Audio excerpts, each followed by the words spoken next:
Welcome back to the channel, everyone. Run Up the Score 21. Successful week last week. Thanks for all the support. Thanks for all the commenters. We're back for a fresh week. It is Monday. Happy Monday, everyone. Gary Russell Jr. over the weekend defeated King Tug Nyambar. Like I said in the lead up to this fight, the preview of this fight, this could be a tougher fight than expected for Gary Russell Jr. And it was down the stretch. I mean, first four fights, I thought Gary Russell Jr. came out strong, won all four of the first four rounds. And I said in the preview that if King Tug wants to win this fight, he has to do it early, man. He has to come out early, get some win some rounds early to put in the bank for later on in the fight. I didn't see a stoppage either way in this one.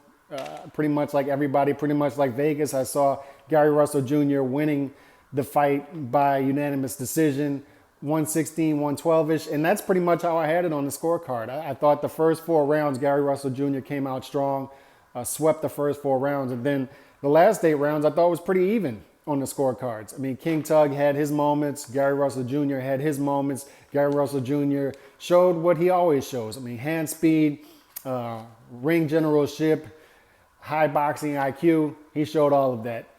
King Tug had to land that straight right hand that he loves to land against the southpaw to even up the fight. Did some of that later on in the fight and made it somewhat of an even fight going down the stretch. My only criticism of Gary Russell Jr. is he did start to waver late in the fight, show some fatigue. And King Tug got himself back in the fight. But Gary Russell Jr. did way too much early. Way too much early. Put those rounds in the bank and won a tough but clear, very clear decision victory against King Tug. A good win. The issue going forward, because you say, what's next? What's next with Gary Russell Jr.? When's he going to get some momentum going? Because only one fight per year since 2015. Just not going to get it done. Not going to get people interested if you're fighting once a year for the past 5 years. And you're fighting mostly in, like towns like Allentown, Pennsylvania. You got to get something going, man. You got to get fans in the seats. You got to get people interested. You got to be on TV 2 to 3 times a year.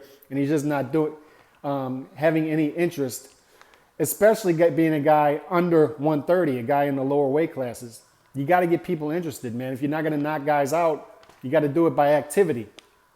And he just hasn't been doing that. So you ask, what's next? First of all, with King Tug, he has pretty much the same issue. Since 2015, when he turned pro, he's only fought 12 times. So they have to get him more active. If I'm King Tug's handlers, I keep this guy in the ring. I fight him 2 more times this year against mid-level opposition and then step him back up next year. You know, do the Jojo Diaz route to where, you know, you can lose a title fight, but build them back up and get them in there again.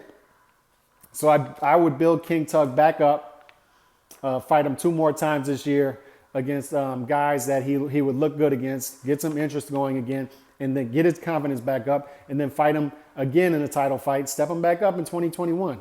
That's what I would do with King Tug. As far as Gary Russell Jr. goes, we're pretty much expecting that he's not going to be back in 2020, right? I mean, he says he may be. They want to fight him another time in 2020, but we have to see it to believe it.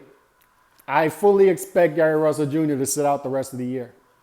As a fan, as a guy who's been following Gary Russell Jr.'s career, it's baffling what they've done with his career and how he's comfortable with this. So I don't expect to see Gary Russell Jr. back this year. Let's see if he comes back against a Leo Santa Cruz or Gervonta Davis, but I want him to step up and wait. That's all I got, man. Gary Russell Jr. looked good, but I don't want to talk much about his future because I don't know if he'll be back this year anyway. So I'm out. Peace.